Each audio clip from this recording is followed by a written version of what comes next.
Good morning all. നമ്മളിന്ന് discuss ചെയ്യാൻ പോകുന്നത് EDU 11-ലെ unit 1 introduction to educational management. അതിലെ ഏറ്റവും ബേസിക് ആൻഡ് സിമ്പിൾ ആയിട്ടുള്ള ഇൻട്രൊഡക്ഷൻ പോർഷൻസ് ആണ് ഈ പ്രസൻറ്റേഷനിൽ ഇൻക്ലൂഡ് ചെയ്തിരിക്കുന്നത്. അപ്പോൾ ആദ്യം നമുക്ക് നോക്കാനുള്ളത് മാനേജ്മെൻറ്റ് എന്നൊരു ജനറൽ ആയിട്ടുള്ള ടേമിൻ്റെ concept, meaning, characteristics and functions. ഇത്രയാണ് നമുക്ക് ആദ്യം നോക്കാനുള്ളത്. അപ്പോൾ ഇവിടെ നമ്മൾ മാനേജ്മെൻറ്റിനെ എഡ്യൂക്കേഷനുമായിട്ട് ലിങ്ക് ചെയ്യാതെ പൊതുവായിട്ട് ജനറലായിട്ട് മാനേജ്മെൻറ്റ് എന്നൊരു കോൺസെപ്റ്റ് എന്താണെന്നുള്ളതാണ് അനലൈസ് ചെയ്യാൻ പോകുന്നത്. So management is an activity which is necessary wherever there is a group of people working together. ഒരു കൂട്ടം ആളുകൾ എവിടെ ഒന്നിച്ച് വർക്ക് ചെയ്യുന്നുവോ അവിടെ മാനേജ്മെൻറ്റ് എന്നൊരു ആക്ടിവിറ്റി ഉണ്ടാവുന്നുണ്ട്. സോ പല ആളുകളും ഒരു ഗ്രൂപ്പ് ഓഫ് പീപ്പിൾ ഒന്നിച്ച് വർക്ക് ചെയ്യുമ്പോൾ അവർ പലരും പല ടാസ്കുകൾ അല്ലെ പല വർക്കുകളായിരിക്കും ചെയ്യുന്നത്. പക്ഷെ എല്ലാവർക്കും സെയിം ഗോൾ ആയിരിക്കും ഉണ്ടായിരിക്കുക. ഫോർ എക്സാമ്പിൾ, ഇപ്പോൾ നമ്മുടെ കോളേജിൽ തന്നെ ഒരു സെലിബ്രേഷൻ വരുന്നു. For example Onam celebration. അപ്പോൾ നമുക്കൊരു അത്തപ്പൂക്കള മത്സരം ഉണ്ടാകുന്നു. നമ്മൾ ടീമായിട്ടായിരിക്കും മത്സരിക്കുക. നമ്മുടെ ടീമിന് ഒരു ലീഡർ ഉണ്ടാവും, മെമ്പേഴ്സ് ഉണ്ടാവും. അപ്പോൾ പലരും പല ടാസ്കുകളായിരിക്കും അതിൽ ചെയ്യുക. കുറച്ച് പേര് പൂ വാങ്ങിക്കാൻ പോകും, കുറച്ച് പേര് ഈ പൂക്കളെല്ലാം പറിച്ച് സെറ്റ് ചെയ്യും, കുറച്ച് പേര് അത്തപ്പൂക്കൾ ഇടാനുള്ള പൂക്കളം വരയ്ക്കും, കുറച്ച് പേര് അതിൽ കറക്റ്റായിട്ട് പൂവുകളെല്ലാം സെറ്റ് ചെയ്യുന്നുണ്ടാവും. അപ്പോൾ പലരും പല ടാസ്കുകളാണ് ചെയ്യുന്നത്. പക്ഷെ എല്ലാവർക്കും സെയിം ഗോള്, അതായത് അത്തപ്പൂക്കളം ഉണ്ടാക്കിയെടുക്കണം. അതാണ് എല്ലാവരുടെയും സെയിം ഗോൾ എന്ന് പറയുന്നത്. അപ്പോൾ മാനേജ്മെൻറ്റിൻ്റെ എയിം അല്ലെങ്കിൽ ഒരു ടീം ലീഡർ ഏറ്റവും മുമ്പിൽ നിൽക്കുന്ന മാനേജ്മെൻറ്റ്, അല്ലെങ്കിൽ നമ്മളിപ്പോൾ പറഞ്ഞ ഈ അത്തപ്പൂക്കളത്തിൻ്റെ കാര്യം പറയുമ്പോൾ നമ്മുടെ ടീം ലീഡറിൻ്റെ ഒരു എഫേർട്ട് എന്ന് പറയുന്നത് പുള്ളി ചെയ്യേണ്ടത് ഈ കോമൺ ഒബ്ജക്റ്റീവിലേക്ക് നമ്മുടെ ഈ എല്ലാവരുടെയും എഫേർട്സിനെ എത്തിക്കുക, അതിന് നമ്മളെ ഗൈഡ് ചെയ്യുക എന്നുള്ളതാണ്. So management aims at guiding their efforts towards achieving a common objective. അപ്പോൾ മാനേജ്മെൻറ്റ് നോക്കേണ്ടത് ഈ ടാസ്കുകളെല്ലാം കംപ്ലീറ്റ് ആവുന്നുണ്ട്, ഗോൾസ് എല്ലാം വളരെ ഇഫക്റ്റീവായിട്ടും എഫിഷ്യൻ്റായിട്ടും അച്ചീവ് ചെയ്യപ്പെടുന്നുണ്ടെന്നും ഉറപ്പുവരുത്താം. സോ ഇഫക്റ്റീവ് ആൻഡ് എഫിഷ്യൻ്റ് എന്ന രണ്ട് ടേംസിൻ്റെ ഒരു ഡിഫറൻസ് നമ്മൾ നോക്കുകയാണെങ്കിൽ, ഇഫക്റ്റീവ് എന്ന് പറഞ്ഞാൽ തന്നിരിക്കുന്ന ഒരു വർക്ക് നമ്മൾ ഫിനിഷ് ചെയ്യുകയാണെങ്കിൽ, കംപ്ലീറ്റ് ചെയ്യുകയാണെങ്കിൽ ആ വർക്ക് ഇഫക്റ്റീവ് ആണെന്ന് നമുക്ക് പറയാം. പക്ഷേ ആ വർക്ക് എഫിഷ്യൻ്റ് ആവുന്നത് തന്നിരിക്കുന്ന വർക്ക് നമ്മൾ വളരെ മിനിമം റിസോഴ്സസ് യൂസ് ചെയ്ത് പ്രോപ്പറായിട്ട് കംപ്ലീറ്റ് ചെയ്യുമ്പോഴാണ് ആ വർക്ക് എഫിഷ്യൻ്റ് ആവുന്നത്. അപ്പോൾ മാനേജ്മെൻ്റ് ആണ് ഈ കാര്യങ്ങളെല്ലാം നോക്കേണ്ടത്. ടാസ്കുകൾ കംപ്ലീറ്റ് ആവുന്നുണ്ടെന്നും ഗോൾസ് അച്ചീവ് ചെയ്തത് ഇഫക്റ്റീവായിട്ടും എഫിഷ്യൻ്റ് ആയിട്ടാണെന്നും ഉറപ്പ് വരുത്തേണ്ടതും. അപ്പോൾ ഇതിൽ നിന്ന് മാനേജ്മെൻറ്റിൻ്റെ മീനിങ് എന്താണെന്ന് നമുക്ക് മനസ്സിലാവും. Management can be defined as A process or an art of getting things done with the aim of achieving goals effectively and efficiently. അപ്പോൾ മാനേജ്മെൻറ്റ് ഒരു ആർട്ടാണെന്ന് പറയാൻ കാര്യം, ഇപ്പോൾ ഒരു സ്കൂൾ അല്ലെങ്കിൽ ഒരു കോളേജിൽ തന്നെ ഒരു പ്രിൻസിപ്പൾ കാര്യങ്ങൾ മാനേജ് ചെയ്യുന്ന പോലെ അല്ലെങ്കിൽ അഡ്മിനിസ്റ്റർ ചെയ്യുന്ന പോലെ ആയിരിക്കില്ല മറ്റൊരു പ്രിൻസിപ്പൾ വരുമ്പോൾ ആ കാര്യങ്ങൾ മാനേജ് ചെയ്യുന്നത്. അല്ലെങ്കിൽ ഒരു ടീച്ചർ ഒരു സബ്ജക്റ്റ് മാനേജ് ചെയ്യുന്ന പോലെ ആയിരിക്കില്ല മറ്റൊരു ടീച്ചർ സെയിം സബ്ജക്റ്റ് മാനേജ് ചെയ്യുന്നത്. അപ്പം ഓരോരുത്തർക്കും അവരവരുടേതായ ഒരു പേഴ്സണലൈസ്ഡ് മെത്തേഡ് ഉണ്ടാവും ഓരോ കാര്യങ്ങൾ മാനേജ് ചെയ്യുന്നതിൽ. അതുകൊണ്ടാണ് മാനേജ്മെൻറ്റ് ഒരു ആർട്ടാണെന്ന് പറയുന്നത്. സോ മാനേജ്മെൻറ്റ് ഒരു പ്രോസസ്സാണ് അല്ലെങ്കിൽ ഒരു ആർട്ടാണ്, മറ്റുള്ളവരാൽ കാര്യങ്ങൾ ചെയ്തെടുക്കുന്ന ഒരു പ്രോസസ്സ് അല്ലെങ്കിൽ ആർട്ട്. അപ്പോൾ ഇതിൽ പ്രീ സെറ്റ് ചെയ്ത് വെച്ചിരിക്കുന്ന കുറേ ഗോൾസ് ഉണ്ടാവും. ആ ഗോൾസ് വളരെ ഇഫക്റ്റീവായിട്ടും എഫിഷ്യൻ്റായിട്ടും ചെയ്തെടുക്കുക എന്നുള്ളതാണ് ഈ മാനേജ്മെൻറ്റിൻ്റെ aim. Next, characteristics of management. മാനേജ്മെൻറ്റിൻ്റെ ഫീച്ചേഴ്സ് അല്ലെങ്കിൽ സവിശേഷതകൾ എന്തൊക്കെയാണെന്ന് നോക്കാം. First one, management is a goal oriented process. അപ്പോൾ ഏതൊരു ഓർഗനൈസേഷനാണെങ്കിലും ഇൻസ്റ്റിറ്റ്യൂഷനാണെങ്കിലും എക്സിസ്റ്റ് ചെയ്യുന്നതിന് ഒരു ബേസിക് റീസൺ ഉണ്ടായിരിക്കും. ആ റീസണാണ് അവർ പ്രീ സെറ്റ് ചെയ്ത് വെച്ചിരിക്കുന്ന ഗോൾസ്. അപ്പം ഏതൊരു ഇൻസ്റ്റിറ്റ്യൂഷനാണെങ്കിലും അവർക്ക് ഡിഫറെൻറ്റ് ഗോൾസ് ആയിരിക്കും ഉണ്ടായിരിക്കുക. അപ്പോൾ ഈ ഗോൾസ് എല്ലാം വളരെ സിമ്പിൾ ആയിരിക്കണം, ക്ലിയർലി അവർ സ്റ്റേറ്റ് ചെയ്തിട്ടും ഉണ്ടായിരിക്കണം. അപ്പോൾ മാനേജ്മെൻറ്റ് ചെയ്യേണ്ടത് അവരുടെ ഇൻസ്റ്റിറ്റ്യൂഷനിലുള്ള ഇൻഡിവിജ്വൽസിൻ്റെ എല്ലാം എഫേർട്സിനെ യുണൈറ്റ് ചെയ്യുക, യുണൈറ്റ് ചെയ്ത് അവരുടെ കോമൺ ഗോൾ എന്താണോ അത് അച്ചീവ് ചെയ്യുന്നതിലേക്ക് അവരുടെ ഈ എഫേർട്സിനെ നയിക്കുക. അതാണ് management is A goal oriented process എന്ന് പറയുന്നത്. Second, management is all pervasive. Pervasive word meaning എന്ന് പറയുന്നത് സ്പ്രെഡഡ് ഓൾ ത്രൂ ഔട്ട്. ആ ഫിഗറിൽ കാണിക്കുന്നത് ഒരു വേൾഡ് മാപ്പാണ്. ഇത്രയേ ഉള്ളൂ. ഏതൊരു ഓർഗനൈസേഷൻ ആണെങ്കിലും മാനേജിങ് ആക്ടിവിറ്റീസ് എന്ന് പറയുന്നത് എല്ലായിടത്തും സെയിം ആയിരിക്കും. ഫോർ എക്സാമ്പിൾ, ഇപ്പോൾ ഒരു പെട്രോൾ പമ്പ് ആയിക്കോട്ടെ, ഒരു ഹോസ്പിറ്റൽ ആയിക്കോട്ടെ, ഒരു സ്കൂൾ ആയിക്കോട്ടെ, എല്ലായിടത്തും മാനേജ്മെൻറ്റ് ആക്ടിവിറ്റീസ് ഉണ്ട്. ആ മാനേജ്മെൻറ്റ് ആക്ടിവിറ്റീസിൽ ഡിഫറൻസസ് ഉണ്ടായിരിക്കാം, അതായത് മെത്തേഡിൽ ഡിഫറൻസസ് ഉണ്ടായിരിക്കാം. ഫോർ എക്സാമ്പിൾ, ഒരു എഡ്യൂക്കേഷണൽ ഇൻസ്റ്റിറ്റ്യൂഷൻ, ഇന്ത്യയിലെ ഒരു എഡ്യൂക്കേഷണൽ ഇൻസ്റ്റിറ്റ്യൂഷൻ മാനേജ് ചെയ്യുന്ന രീതിയിലായിരിക്കില്ല USA അല്ലെങ്കിൽ ജർമ്മനിയിൽ അല്ലെങ്കിൽ ജപ്പാനിലൊക്കെ എഡ്യൂക്കേഷണൽ ഇൻസ്റ്റിറ്റ്യൂഷൻസ് മാനേജ് ചെയ്യുന്നത്. ഈ ഒരു ഡിഫറൻസ് വരുന്നത് നമ്മുടെ കൾച്ചർ, ട്രഡീഷൻ, ഹിസ്റ്ററി ഇങ്ങനെയുള്ള കാര്യങ്ങളിലുള്ള ഡിഫറൻസസ് കൊണ്ടായിരിക്കാം. മെത്തേഡിൽ ചേഞ്ചസ് ഉണ്ടായിരിക്കാം, പക്ഷേ മാനേജ്മെൻറ്റ് എന്നൊരു ഫീച്ചർ എല്ലായിടത്തും കോമൺ ആയിട്ട് ഉണ്ടായിരിക്കും. അതുകൊണ്ടാണ് മാനേജ്മെൻറ്റ് ഇസ് ഓൾ പെർവേസീവ്, എല്ലായിടത്തും സ്പ്രെഡഡ് ആണ് മാനേജ്മെൻറ്റ് എന്ന് പറയുന്നത്. Third, management is multi dimensional. ഒരൊറ്റ ഡയമെൻഷനിൽ മാത്രമല്ല മാനേജ്മെൻറ്റ് നടക്കുന്നത്. അതായത് മാനേജ്മെൻറ്റ് ഓഫ് വർക്ക് ഉണ്ട്, മാനേജ്മെൻറ്റ് ഓഫ് പീപ്പിൾ ഉണ്ട്, മാനേജ്മെൻറ്റ് ഓഫ് ഓപ്പറേഷൻസ്. അപ്പോൾ മാനേജ്മെൻറ്റ് ഓഫ് വർക്ക് എന്ന് പറയുമ്പോൾ ഒരു ഹോസ്പിറ്റലാണെങ്കിൽ അവിടെ പേഷ്യൻസിനെ ട്രീറ്റ് ചെയ്യുക എന്നുള്ളതാണ് അവരുടെ വർക്ക്. ഒരു റീറ്റെയിൽ സ്റ്റോർ ആണെങ്കിൽ കസ്റ്റമേഴ്സിൻ്റെ നീഡ്സിനനുസരിച്ചിട്ടുള്ളൊരു പ്രോഡക്റ്റ് കൊടുക്കുക എന്നുള്ളതാണ് അവരുടെ വർക്ക്. ഒരു മാനുഫാക്ചറിങ് കമ്പനി ആണെങ്കിൽ ഒരു പ്രോഡക്റ്റ് പ്രൊഡ്യൂസ് ചെയ്യുക എന്നുള്ളതാണ് അവരുടെ വർക്ക്. അപ്പം ഈ വർക്കുകളെല്ലാം പ്രോപ്പറായിട്ട് നടക്കുന്നുണ്ട് എന്ന് ഉറപ്പുവരുത്തുകയാണ് ആ മാനേജ്മെൻറ്റിൽ നടക്കുന്നത്, മാനേജ്മെൻറ്റ് ഓഫ് വർക്ക്. അത് ഒരു ഡയമെൻഷൻ. ഇനി മാനേജ്മെൻറ്റ് ഓഫ് പീപ്പിൾ ഉണ്ട്. ഇപ്പോൾ നമ്മൾ തന്നെ ഏതെങ്കിലും ഒരു സ്ഥാപനത്തിൽ ടീച്ചേഴ്സായിട്ട് ജോയിൻ ചെയ്യുന്നു എന്ന് വിചാരിക്കാം. അപ്പോൾ നമുക്ക് നമ്മുടേതായ പേഴ്സണൽ നീഡ്സും ഉണ്ടാവും. നമ്മൾ ജോയിൻ ചെയ്യുന്ന ഇൻസ്റ്റിറ്റ്യൂഷന് അവരുടേതായ നീഡ്സും സാറ്റിസ്ഫൈ ചെയ്യാൻ പറ്റണം നമ്മളെ കൊണ്ട്. അപ്പോൾ അത് മാത്രം നടന്നാൽ പോരാ, എന്താണ് നമ്മുടെ പേഴ്സണൽ നീഡ്സും കൂടെ സാറ്റിസ്ഫൈഡ് ആവണമല്ലോ. അതിൽ നമ്മുടെ മോണിറ്ററി നീഡ്സ് മാത്രമല്ല ഞാൻ പറയുന്നത്, നോൺ മോണിറ്ററി ആയിട്ടുള്ള കുറേ കാര്യങ്ങളുണ്ട്.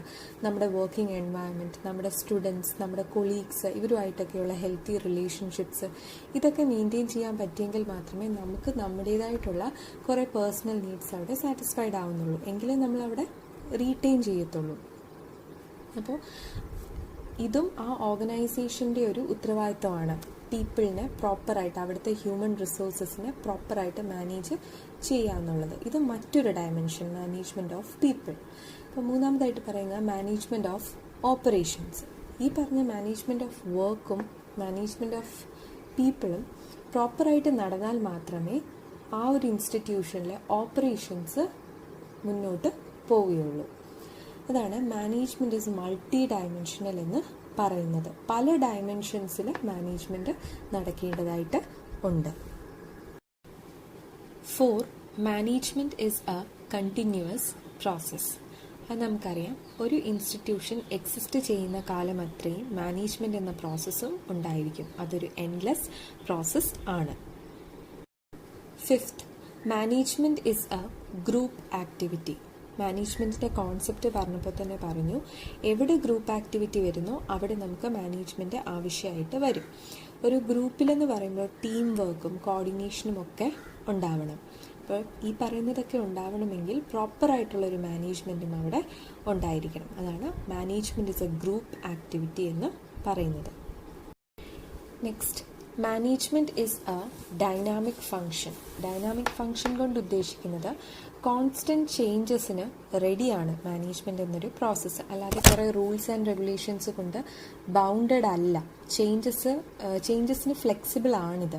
അപ്പം നമ്മുടെ ഈ മോഡേൺ വേൾഡിൽ ഡേ ബൈ ഡേ ഒരുപാട് ചേഞ്ചസ് വരുന്നുണ്ട്, ട്രെൻഡ്സിലും ലൈഫ് സ്റ്റൈലിലും ഒക്കെ. അതനുസരിച്ചിട്ട് എല്ലാ സ്ഥാപനങ്ങളിലും ഉള്ള മാനേജ്മെൻറ്റ് ആക്ടിവിറ്റീസ് അപ്ഡേറ്റ് ചെയ്യാനായിട്ട് സാധിക്കും. അതാണ് management is a dynamic function എന്നുകൊണ്ട് ഉദ്ദേശിക്കുന്നത്. Finally, management is an intangible force. Intangible എന്ന് പറയുമ്പോൾ meaning which do not have a physical presence. അതാണ് വിച്ച് കനോട്ട് ബി ടച്ച്ഡ്. അപ്പം മാനേജ്മെൻറ്റിന് ഒരു ഫിസിക്കൽ പ്രസൻസ് ഒന്നുമില്ല, നമുക്കതിൻ്റെ പ്രസൻസ് ഫീൽ ചെയ്യാനേ സാധിക്കുകയുള്ളൂ.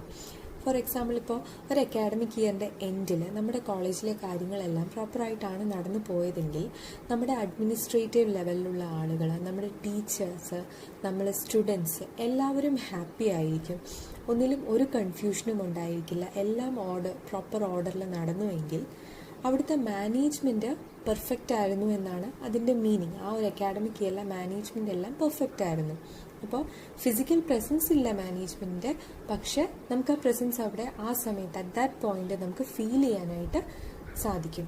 അതാണ് management is an intangible force എന്ന് പറയുന്നത്. അപ്പോൾ ഇതൊക്കെയാണ് മാനേജ്മെൻറ്റിൻ്റെ ക്യാരക്ടറിസ്റ്റിക്സ് അല്ലെങ്കിൽ features. That is goal oriented, pervasive, multi-dimensional, continuous process, group activity, dynamic and intangible force. അടുത്ത മെയിൻ ടോപ്പിക്കാണ് functions of management. Number 1, planning.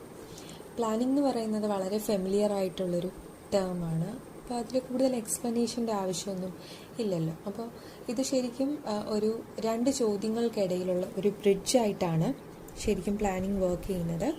Wear we are and where we want to go, ഈ 2 ചോദ്യങ്ങൾക്കിടയിലുള്ള gap fill ചെയ്യുന്ന ഒരു ബ്രിഡ്ജാണ് ശരിക്കും planning. അപ്പം planning എന്ന് പറഞ്ഞാൽ in advance ആയിട്ട് നമ്മൾ ഡിസൈഡ് ചെയ്യാണ് എന്താണ് ചെയ്യേണ്ടതെന്നും എങ്ങനെയാണ് ചെയ്യേണ്ടതെന്നും.